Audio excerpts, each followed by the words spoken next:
For over 40 years, the Hoodoo Gurus have been rocking the world, and the impact of their debut album, Stone Age Romeos, it cannot be overstated.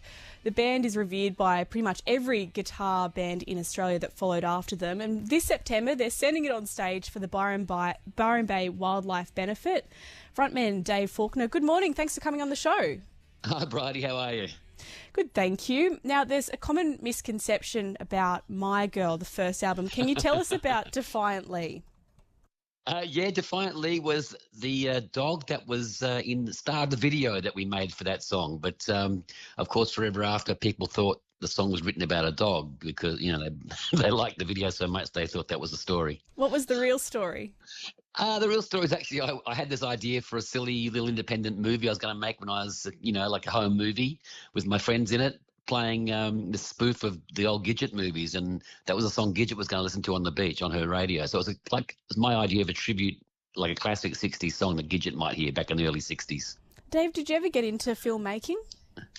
I didn't get into filmmaking other than those little experiments back then, but I did a couple of soundtracks for films, and it was okay. It wasn't really my cup of tea ultimately because, I didn't like the having to sort of bend my will to those of the director who sometimes, they think they're experts about music and they don't know that much a lot of the time.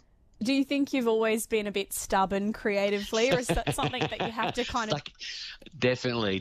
I mean, I came up through punk rock and that was very much just doing what the hell you felt like doing at that time. And I mean, there's always been a stubborn streak in me. Even becoming a musician in the first place was kind of an act of stubbornness because I just didn't have anything else I wanted to do. And so that was it, even though everyone thought that was a completely impossible thing you could ever want to do with your life, to become a musician.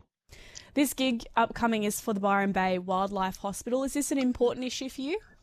It is. I mean, obviously, everyone loves animals and a feel-good story like that. But it's nice to be able to do something, with boots on the ground, so to speak. Where directly the money you're going is going to help specifically in something right there and then. And this is an amazing place. I mean, it's a hospital on wheels in a semi-trailer. I just love that idea. And they go around to, basically, some sort of emergencies like floods or fires and rescue animals that are in danger.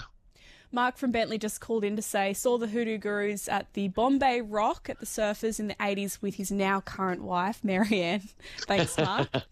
Fantastic. Yeah, we love that venue. It's sadly missed. Lots of memories of you guys rocking across the country, around the world over the past 4 or more decades. Yeah. Speaking of still rocking, I don't know if you've seen this, a viral clip getting around of AC/DC.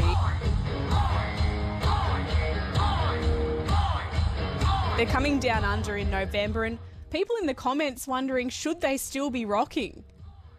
Oh, look, I couldn't answer for them, but I know that we certainly feel pretty good about what we do. A lot of people on our last tour, which was for Stone Age Romeos, you mentioned that earlier, they thought it was the best they've ever seen us. So we're kind of feeling pretty good about our powers of performance and being able to hold our own on stage. I think we're okay. Have you ever stopped? We stopped for 6 years. We broke up. I mean, I didn't stop playing music, but back I was about to turn 40, and I got a bit of a panic attack. Like, am I going to do anything else with my life rather than this one band? So I thought we should quit while we're ahead and break up. And unfortunately, I kept writing songs that were meant for the Hoodoo Gurus, and I couldn't find any other outlet to make them work. And so 6 years later, I finally, got with the program and realised, get off my high horse and just let this band play again. Let the music play. Tony Child's King Stingray and the Honey Sliders also on the bill for this benefit for the Byron Bay Wildlife Hospital. I mean, of those acts, who would you be keen to see play alongside? All of them, really. I mean, obviously, Tony Child's legendary performer. I can't believe that she's a Byron Bay resident and now an Australian citizen. That was a bit of news I learnt from this whole event. And, of course, King Stingray have been doing amazing things, and I've never seen them live, so I'm really keen to see them as well. So I think it's going to be a huge show. Well, tickets are on sale now. The calendar date for the gig, 27th of September at the Byron Bay Green Room for Wild Aid. Dave Faulkner of the Hoodoo Gurus, thanks for joining us. Thanks, Bridie. Bye-bye. Bye.